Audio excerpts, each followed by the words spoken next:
After 7 years of dating, at our wedding ceremony, a stranger suddenly rushed onto the stage and declared his love to my fiancée. Without hesitation, she took his hand and abandoned me. Everyone thought she had gone mad, but only I knew the truth. She was a transmigrator, someone who had crossed into this novel world to champion that man-esque cause. In the future, she would scheme for my wealth, take my life, and leave my family in ruins. Little does she know I too am a transmigrator, and my mission is to crush this shameless pair in this world. One bride, do you take this man to be your husband, to love him for better or worse in sickness, and in health till death do you part? As the MC finished his impassioned question, Jessica Miller's face across from me showed a flicker of hesitation. If it were before, I would definitely be nervous, but now that I've been reborn, I know she won't marry me. Someone will come to interrupt the wedding soon. After all, she is a transmigrator, and I'm the vicious villain in her eyes. The one who interrupt the wedding is the tragic male lead. She'll help him ruin me, destroy my family, and leave me dead without a whole corpse. The banquet hall doors burst open. A man in a tailored suit rushed in, none other than Leo Carter, one of the culprits who caused my family's ruin and deaths in my past life. The newcomer stood against the light, as if adorned with some mysterious halo draped in cinematic filters.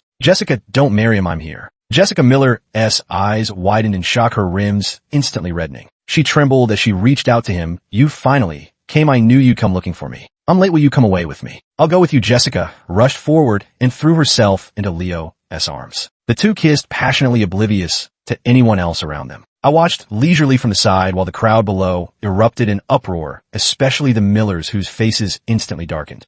Preposterous. Just as the two were about to make their dramatic escape hand in hand, Mrs. Miller rushed forward to stop them. Jessica, have you lost your mind? Today is your wedding day. Who is this reckless fool? But Jessica was already completely swept away by the thrill of this passionate reunion. Mom, I came to this world just for him. If I can't marry him, I might as well die right now. As soon as these words were spoken, the crowd erupted in chaos. After saying this, she shook off her mother's hand and ran out directly with Leo. My mother's face instantly darkened, and her gaze toward the Miller family turned hostile. If the Miller family doesn't give me a proper explanation for today's incident, there's no need to continue our previous cooperation.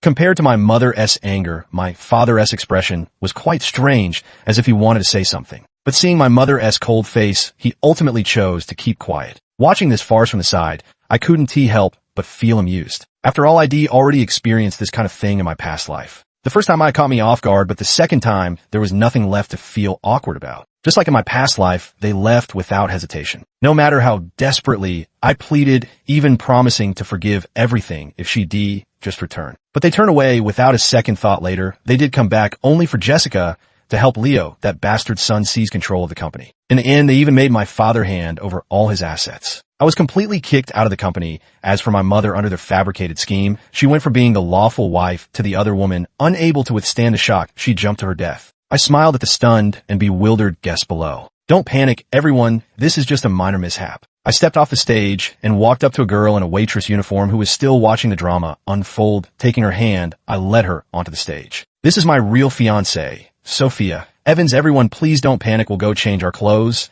and the wedding will proceed as planned. As for the Miller family relatives, no need to feel awkward. Eat and drink to your heart's content. After all, we'll be terminating all contracts with you. Consider this your last meal at our Carter family hotel. With a smile, I finished speaking and took her backstage. She wanted to shake me off. What are you doing? I stood still, letting her pummel me. I heard your family is arranging a blind date for you. Some greasy old man, right? Your family must be really short on money lately. Your family always wants to sell you off for cash rather than that guy. Why not marry me instead? We can cooperate. I'll give you money and you'll help me put on a show. I watched her hesitant expression and pressed further. Moreover, after this is done, not only will I let you leave, I can also help you break away from your family and set up a company for you to fully showcase your talents. During our marriage, your family won't be able to cause you any trouble. How about it? You could just find someone else. I shook my head firmly. I don't want anyone else. I only want you. She looked into my determined eyes and finally nodded. It's a deal. I grasped her hand. It's a deal. Now, go change into your wedding dress. Let us complete this farce of a wedding together. By the time we stepped out, most of the Miller family had already left. Only Mr. and Mrs. Miller remained stiffly seated in their places. Mr. Miller finally realized I was dead serious. His face immediately changed. Liam, are you serious? Of course, after all, such a shocking love affair is the first Liam Carter, have ever encountered. I can only wish Miss Miller and that gentleman eternal happiness. He seemed to want to say more, but I stopped him with a cold glare. Not in the mood for further nonsense. I simply had them escorted to the guest seats nearby. The host on stage looked somewhat at a loss. This. Sophia, Evans, my fiancée. She stared at me in shock, as if wondering how I could possibly know her name. Of course, it was because I was also a transmigrator, but of a higher caliber, a professional one. My purpose is to dissipate the reader's resentment, because they found the original male and female leads utterly absurd. Thus, a character like me was added to the story, but the plot's influence is quite powerful. It cast me as the vicious villain forcibly dragging me through the original storyline. In my past life, I managed to break free a little, but still couldn't escape the shackles. This is already the third time, and finally I could do as I please. As for Sophia, she was just a minor cannon fodder character whose final fate was being sold by her family to a Texas oil tycoon and ultimately dying from domestic violence. The rest of the wedding ceremony proceeded smoothly, though the expressions of the guests in attendance were all rather off. The Evans family, who had rushed over but missed the main spectacle, pushed this farce to its peak. When the banquet was nearly over and most guests had left, the Evans family finally arrived. The greed on their faces was practically dripping with saliva onto my feet. They first swept their eyes across the luxurious banquet hall, then looked at me with eager anticipation. Oh my, this must be our son-in-law. What a handsome young man. Yes, indeed. I've always said Sophia was born lucky. Look at her, now marrying into wealth and climbing the social ladder. I looked at this entire family and said politely, yet impolitely, would you mind getting the hell out? Slowly rubbing my wrist, I glanced at the hand that had touched my suit. And don't touch me, I have mysophobia, I said, crisply snapping his wrist with a handkerchief draped over my hand. I watched him writhing on the floor, howling in pain. Didn't you bother to find out who I am before coming here? Do you really think you can claim kinship with me so casually? The crowd trembled as they looked at me. Even the Miller's gazes held a trace of terror. But for people like this, meeting violence with violence is the easiest solution. After all, this is my character, setting a calm madman with pathological cleanliness. In the end, they were unceremoniously thrown out by my bodyguards. The Millers didn't dare stay any longer. After repeatedly promising to come apologize tomorrow, they left. Only my parents remained in the room. I let out a sigh of relief. Mom and Dad, don't worry about this matter. I'll handle it myself. I've recently bought you tickets to Hawaii. Go enjoy yourselves. After sending them off overnight, Sophia and I finally had time to go home and rest properly. What should I do next after taking a shower? Just as I was about to sleep, Sophia knocked on my door and asked. I looked at her in surprise. Go back to your room and sleep, then continue playing the sweet little couple with me tomorrow. After all, didn't those two say they were going to apologize to me? Sophia's face instantly flushed red as she shot me a glare that hovered between reproach and anger. I was utterly baffled, completely unaware of what I'd done wrong. To the next day, the Millers indeed brought Jessica over to apologize. But their attitude wasn't as good as I'd expected. Jessica glared at me with undisguised hostility. I just called off the engagement. Do you have to target our Miller family like this? You're truly vicious. Someone like you doesn't deserve a good ending. Let me tell you, I would never marry someone like you. I really wanted to see what kind of twisted logic was going on in the mind of this self-righteous saint standing before me. Even her parents wouldn't dare speak to me like this. How dare she? The bodyguard beside me caught my glance and stepped forward to slap her across the face. She stared at me in shock. After all, in the original story, I, the vicious antagonist, was supposed to be hopelessly infatuated with Jessica, desperately wanting to marry her no matter what. This is just a little reminder on how you should speak to me. As for your so-called targeting, consider it a lesson. It doesn't matter to me that you called off the wedding, but you made me lose face that I can't accept. You brought this on yourself, so don't blame me, understand? In my past life, Jessica went out of her way to humiliate me before I died. She said the thing she hated most about me in this lifetime was my arrogant, bullying attitude. She said I deserved this fate, that she came to this world just to pamper Leo properly. Just as tensions were reaching a boiling point, Sophia came over carrying some fruit. All right, now have some fruit to cool your temper. I pulled her over to sit beside me. You shouldn't have come yourself. Let the butler handle these things. Watching our intimate gestures, Jessica's eyes widened in shock. After all, in the original story, I was someone with severe mysophobia. Even when holding Jessica's hand, I would wear gloves. Who is this? I didn't even spare her glance. Can't you tell she's my newlywed wife? Jessica's expression changed, completely losing its previous certainty. She stared in dismay at Sophia's and my clasped hands. She practically fled the Carter residence in disgrace. I had been secretly keeping tabs on the two of them all along. Without me as competition, Jessica never actually ended up with Leo. Especially after seeing that I had found a new love, she became increasingly perfunctory in dealing with the arranged family meetings set up by the opposing side. Meanwhile, after I made my stance toward the Miller family clear, countless people were more than willing to serve me and take action against them. They were as frantic as ants on a hot pan. Finally, Jessica couldn't hold back any longer. At the business banquet the next day, Sophia's and I made a grand appearance. Jessica indeed showed up first, glaring at Sophia beside me. Then she walked straight toward me. I cut her off immediately.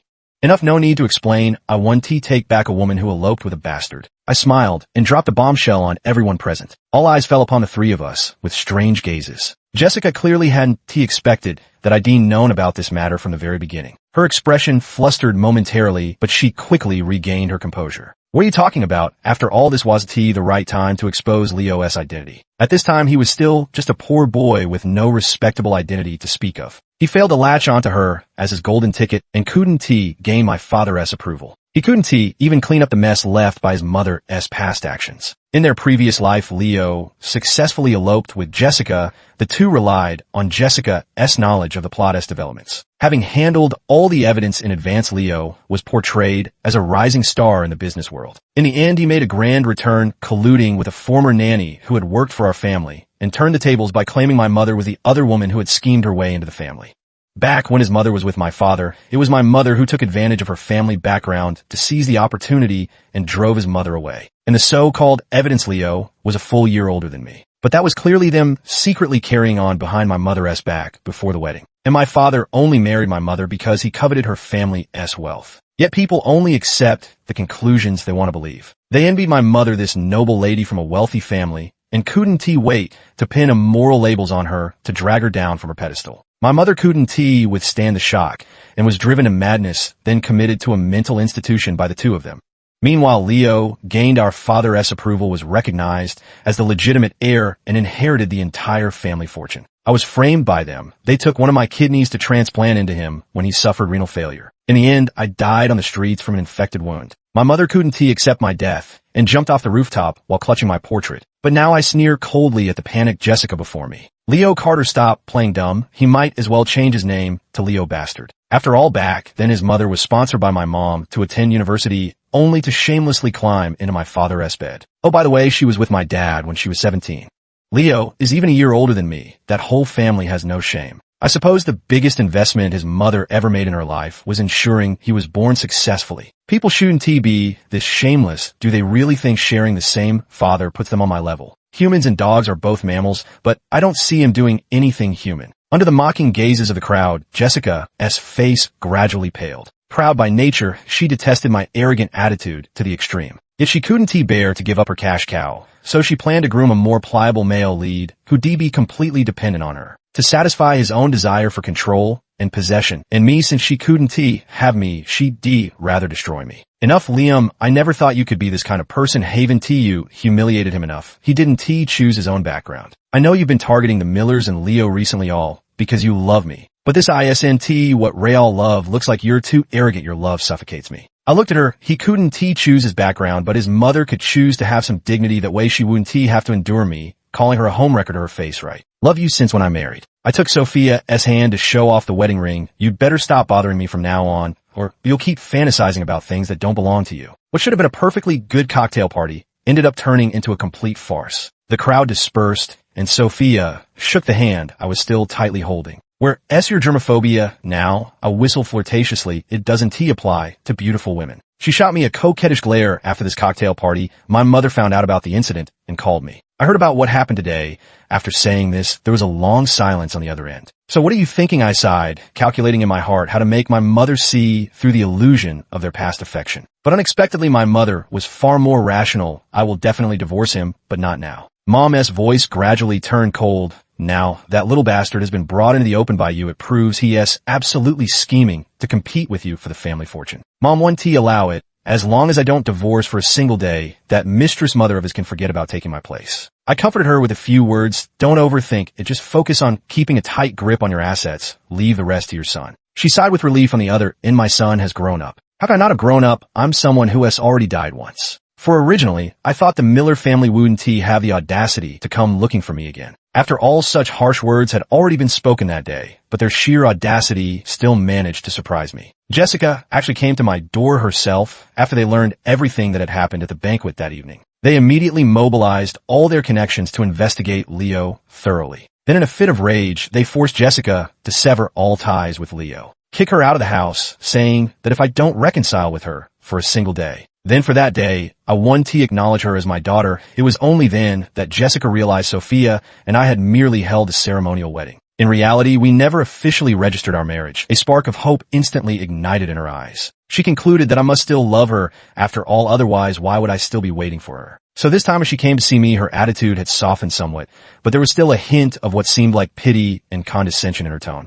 Liam Carter, you win. I'm willing to marry you. Running away from our wedding that day was my mistake. She still believed that as long as she turned back, I would definitely be waiting for her right where she left me. What is the matter? Where your little bastard lover? Did I bully him so badly he went crying to daddy? I sneered at her, thinking that by now he must have flown to Hawaii to get a paternity test with my father. During this time, he had started a small company on his own, but I targeted it so relentlessly that it was on the verge of bankruptcy. He needed a powerful ally, someone capable of standing against me. So he chose to acknowledge his lineage early after all, according to the story Jessica had told him. My father holds me in high esteem, but he seems to have forgotten one crucial detail. The reason his return to the family went so smoothly in our past life. It was because I had turned into a lovesick fool in the original plot while he secured Jessica's backing. That S what earned Father S approval and paved the way for his homecoming. They even brought his mother back with him, but now I've gone completely off the rails, delivering one stellar project after another with ruthless efficiency. His authority in the company had completely overshadowed his Father S. Only belatedly did he realize I had sidelined him. Yet there was nothing he could do. I wonder what help a father I've sidelined could possibly offer that little bastard under these circumstances. That pitiful 1% of shares in his hands. Ha ha ha, stop. Joking. Jessica's face was filled with humiliation. Don't be like this. Your attitude will only push me further away. If you really wanted to come back, you'd better be gentler with me. I stared at the woman before me in horror. Can you seriously not understand human speech? Her face instantly flushed with embarrassment. What do you mean by this? I said, I'm married. Can't you understand? Or did you barge in here today just to watch me flaunt my love? I took the stairs two at a time and carried down a drowsy Sophia. Amidst her bewildered exclamation, he kissed her, then took out the marriage certificate from the safe. With a loud smack, he slammed it onto the table. We're married. The certificate is still fresh and hot. At this moment, Jessica finally realized that I was no longer the same character from the book. How could this be? How could you not love me? Sophia, and I locked eyes, and I immediately felt a surge of rage rising within me. But the person across from me kept shaking their head like a madman. It's impossible. You've always been the one who loved me most. There must be some mistake. How could you not love me? You're supposed to love me until the day you die. In the original story, that's exactly how it was. Until my dying breath, I believed everything was Leo's doing. So after being reborn, I tried to win her back with my sincerity, only to discover that the mastermind behind it all was actually her. But unfortunately, this is now the third time the me from the original story is already dead. This is me with both the original plot's memories and those from my past life. She threw herself at me, only to be mercilessly kicked away. I watched the venomous look in her eyes as the bodyguards dragged her away. I knew she wouldn't let this go easily. Report to me when you go out recently, and don't turn off your phone. I'm worried something might happen to you. I carried Sophia back upstairs, though our relationship hadn't progressed substantially, yet it was certainly more than just a partnership. I don't want anything bad to happen to such a wonderful girl. Hearing my words, she buried her face in the pillow. Don't worry, I understand. After some thought, I decided to put pressure on the Miller family to completely eliminate this trouble after I deliberately intercepted several of their business deals. Jessica's father finally came to our house. He looked straight at me without preamble. Just how far does young Master Carter intend to go? My demand is actually quite simple. Dispose of Jessica completely. I don't want her posing any threat to my wife. Do you understand what I mean? Mr. Miller clenched his fists and sat rigidly on the sofa. After a long while, he finally responded gloomily. Don't worry, I'll make sure she never appears before you again. He kept his word. Using his family's influence, he beat Jessica half to death. While she was still unconscious, he directly arranged a marriage for her with another man. I know that man, too. His family is notoriously nouveau riche. Originally, they were oil prospectors in Texas, but they accidentally discovered a massive oil field and struck it rich. Yet none of their crude, boorish temperament has diminished despite their newfound wealth. On the contrary, they've grown increasingly arrogant. In recent years, they've already driven away several wives. So this time he gave the Miller family a substantial sum of money for the marriage. The Millers, as if discarding a troublesome burden, packed her up and sent her over overnight. This also proved she had been completely abandoned by her family. Meanwhile, the illegitimate child the Millers had been raising outside was also brought back home. Though only 10 years old, he was already being groomed as the heir. The couple had a huge fight over this matter. In the end, Mrs. Miller chose to turn a blind eye for the sake of wealth and luxury, keeping the child but discarding the mother. By the time Leo returned, he finally learned that I had exposed his true identity. The excitement of receiving a sum of liquid assets after the paternity test hadn't even faded yet. Then came my bucket of cold water that chilled him to the bone. While I was at work, he barged straight through a crowd of bodyguards and reached the top floor. He kicked open the office door and stormed in, followed by several secretaries who looked at me helplessly. We couldn't stop him. I waved my hand to dismiss them all. Watching his furious demeanor, I even asked with good humor, "Do you really think you pose any threat to me?" He sneered and sat down across from me, mimicking my posture as he said, "You probably don't know this, but I'm actually this world's chosen one, the so-called male lead. Everything you currently possess is destined to be mine. But you've lost completely now." His expression twisted momentarily. I looked at him with mild amusement. "What has Jessica's rhetoric brainwashed you to?" He confidently shook his finger and said, "That is only part of the reason. You didn't know. Did you? Father has already transferred all his shares to me. You're just a commander without an army. Now the real power and money are in my hands." I let out an exaggerated wow, putting on a show of being utterly terrified. "Is that true? I'm so scared. Will you spare my life?" He looked at my actions with great displeasure, his brows furrowed tightly. "Did you even understand what I said?" "Of course I understood, which is why I find you ridiculous. You can't even read a contract properly, yet you actually thought the shares he held were substantial." I watched with amusement as his expression changed dramatically, then patiently pulled out a copy of the contract from the drawer and handed it to him. "Is this what you signed?" His face turned panicked as he saw the title and his own signature on it. "Where did you get this?" "Of course, the moment you signed it, a copy was already in my hands. Did you really think your little schemes could fool me, letting you gloat for a couple of days? Did you actually start believing you were the main characters?" I tapped my finger on the desk. "See, this, it states 10 shares of a subsidiary company with annual dividends included. That's about $200,000 per year. If all you wanted was just this little bit of money, you didn't need to go through all this trouble. Just kneel down, kowtow to me a few times, and say my mother is a homewrecker. Then I might toss you a few scraps. Do you really think you need to go through all this trouble celebrating, as if you've gained so much after all? You don't know. Yet do you? I'm already the largest shareholder of the company. Now the father you thought could control your return to the family has been completely sidelined by me. There's no way I'd let the tragedy of my past life repeat itself. Jessica is a cunning one. She knows my father's greatest frustration in this life is being overshadowed by my mother's family. For years he's been living under my mother's shadow, so she had Leo play the dutiful son in front of him. Within days they sweet-talked him out of his shares. My father was wary of me, yet treated his illegitimate son with great kindness. So in this life, the moment I returned, I immediately kicked him out and swiftly reclaimed all the shares. With the support from my mother's side, I've completely stripped him of power during this time. At this point, Leo, still thinking he could get any valuable assets from him, is nothing but a pipe dream. With every word I spoke, his eyes grew redder, his fists clenched, veins bulging. Trembling with hatred, he glared at me. I watched as his hand slowly reached into his pocket. I knew that dagger was still tucked in there. In our past life, this dagger was originally a gift he'd bought for his father. He'd always had a fondness for collecting such things that he'd brought it back this time. Probably meant he still hadn't gained his father's true approval. I just gave him some random benefits and sent him on his way. Originally, father hadn't brought any of this into the open. But now I've laid it all bare. I continued, provoking him with a smile. "Right now, you're nothing more than a dog our family keeps. Know your master. Don't grovel to the wrong person. As for the one in your eyes who told you the so-called plot, just look at her fate." He immediately asked me nervously, "What did you do to her?" I smiled. "Of course, I found her a good man. She's probably living with him by now. After all, being with someone like you offers no future, but with that man, she can see exactly how her life will end." His eyes instantly reddened with rage as he drew his blade and lunged at me. I stepped forward to meet him. The blade sank into my body. "Care to guess how many years you'll get for this stabbing once my elite legal team presses charges? Now, guess again, will he still want a son with a criminal record?" Then I pressed the emergency button beside me, and a piercing alarm echoed throughout the entire building. Leo instantly turned pale, trembling as he dropped the knife. He shoved me aside and ran outside. I told everyone not to stop him. After all, fleeing from guilt would only worsen his charges. Of course, he didn't have the guts to kill me. When it came to real action, he cowered like a coward. After I was admitted to the hospital, Sophia found out about it immediately. When she arrived, her eyes were red. Clearly, she had been crying. I glared angrily at the people around me. "Didn't I tell you not to inform Adam? You actually tried to hide it from me," she snapped, striding toward me in frustration. The surrounding people tactfully withdrew, and for some reason, I suddenly felt a pang of guilt. I had kept it from her precisely to avoid scaring her. I cleared my throat lightly before I could finish speaking. Her tears began falling in large drops. My heart instantly clenched. "Don't cry," I said, flustered as I wiped her tears. "I promise this is the last time. Don't cry. I was wrong.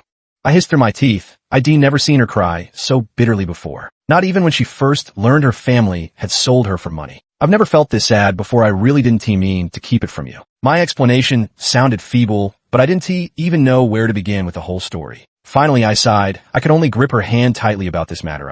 But she covered my mouth. No need to say more. I already know. She smiled at me. Do you know why I suddenly took you to get our marriage license that day? I stared at her blankly. It was the day after the cocktail party. She suddenly brought me to the city hall. Do you dare to get married with me? Turn this act into reality. I looked at her in shock. Even after we came out holding the freshly printed marriage certificate in my hand, I was still dazed. Because I'm just like you, Sophia sighed. You probably didn't know, but I've liked you for a very long time. I've had a crush on you since I was still your junior at school. As she spoke, she began recounting her life. After death, the Evans family was considered particularly wealthy by New York standards. The only thing worth showing off was Sophia, their exceptionally outstanding daughter, in every way. At that time, we were both students at the same university. She was 1 year below me. I happened to be the student council president then, and occasionally helped her deal with those campus rumors. Afterwards, she began quietly paying attention to me, but due to family circumstances, she didn't dare express her feelings to me. Her family was utterly despicable. They treated her like merchandise waiting to be sold to the highest bidder. In the end, they found a buyer willing to pay a hefty price. That buyer was the oil tycoon. In the end, Sophia died at his hands. No one claimed her body. Her corpse lay in the police morgue for 3 days. The soul hovered nearby for 3 days until it met me. In my previous life, I had managed to loosen the grip of the plot as constraints a little by then. But by that time, I had lost almost everything. Even my kidney had been taken. When I came to report the crime, I saw Sophia's case file. Poor Junior, why don't you squeeze in with me? In the end, I buried her in the cemetery plot I purchased earlier. But I couldn't hold on myself dying in the streets. My ashes eventually scattered into the sea by those two. Her soul dissipated, and when she opened her eyes again, she had returned to the moment I got jilted. When she first heard my somewhat presumptuous request, her initial reaction was to refuse. But there was always a voice inside her saying maybe she should just agree. After the banquet, her memories gradually returned. She recognized me, felt gratitude, and remembered her former crush. She couldn't wait to drag me off to get our marriage certificate. I didn't know whether to laugh or cry. What about you? She asked, nervously looking at me. I can't really help you with anything. I pulled her into my embrace. Haven T, you noticed I only do sweet nothings like kissing, hugging, and lifting you up with you. You are my wife. You don't need to be useful to me at all times. Just having you here makes our home feel warm and cozy.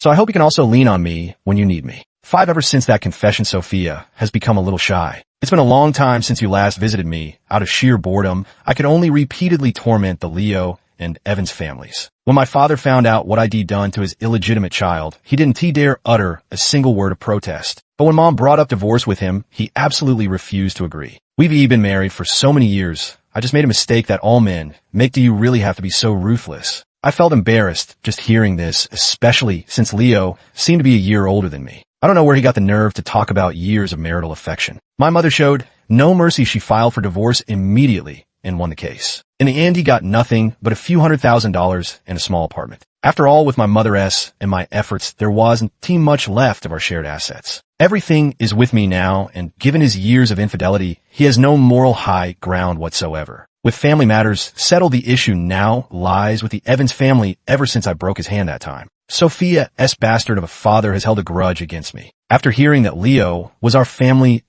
illegitimate child, I mindlessly began supporting him only to be targeted by my business partners. Within days, I went bankrupt. The news of their family's bankruptcy didn't even cause a ripple here. Then Leo's verdict came down: assault with intent, fleeing from justice. Sentenced to 30 years. Upon hearing the verdict, he lost his mind and actually injured a police officer during custody before escaping. He hacked his mother to pieces with a cleaver. By the time the police caught him, he was still chopping at the minced flesh on the ground, one slash after another, muttering, "It's all your fault. If it weren't for you, I wouldn't have ended up like this." In the end, he was diagnosed as mentally disturbed and locked up in a psychiatric hospital. Because of his good looks, he was repeatedly molested by other patients and some temporary workers. He completely lost his mind, running around naked every day, screaming that he was the true favored one by fate, that he was the real male lead, and that the Carter family should have been his, and so on. Meanwhile, Jessica was suffering daily domestic violence from that oil tycoon. She endured unbearable torment until she finally seized the chance to call the police. But I suppressed the matter, speaking kindly about how she might have some mental issues. It's best not to interfere in young couples' private affairs. She was utterly hopeless. The oil tycoon, having received my tacit approval, became even more relentless. 3 beatings a day, never missing a meal. Within days, she was unrecognizable. The Millers wanted me to spare her. Of course I agreed. Then I immediately cut off their latest funding chain. They stopped interfering right away. Jessica ultimately died at the hands of that oil tycoon. In her final moments of despair, she wanted to see me one last time. I agreed. Watching her on the brink of death, I decided to provoke her. What if it sparked her will to live? You still don't know, do you? I'm a transmigrated too. I recounted everything, calmly watching as her eyes widened in shock. Breathing rapidly, I kindly waited to hear what she had to say. You'll die a horrible death. Even after leaving this world, I'll find you. I swear I'll kill you. I took a step back, leisurely rolling up my sleeves. Jessica, don't marry him. I'm here. Let me tell you, it's your last chance to survive. Your existence will soon be erased. Before you transmigrated into this novel, your original body apparently became disabled after accidentally falling down the stairs while trying to harm someone. Don't worry, when you wake up again, you'll still return to that body. Enjoy it to the fullest. I will indeed leave this world, but you seem. I smiled as I watched her heart monitor flatline, ending with a drawn-out, monotonous beep. What a pity, dying so young. I, on the other hand, will live a long life here. I turned and walked out the door. Sophia was waiting for me outside. She gave me a light smack on the shoulder. You really know how to push people, S-button, she said. I hugged her and gave her a kiss. Forget about her. How are the wedding preparations going? Let us go try on your wedding dress today. I've ordered several sets from Vera. Wong, you'll try them on for me later, okay? They will reap what they sow, but my story in this world has only just begun. The end.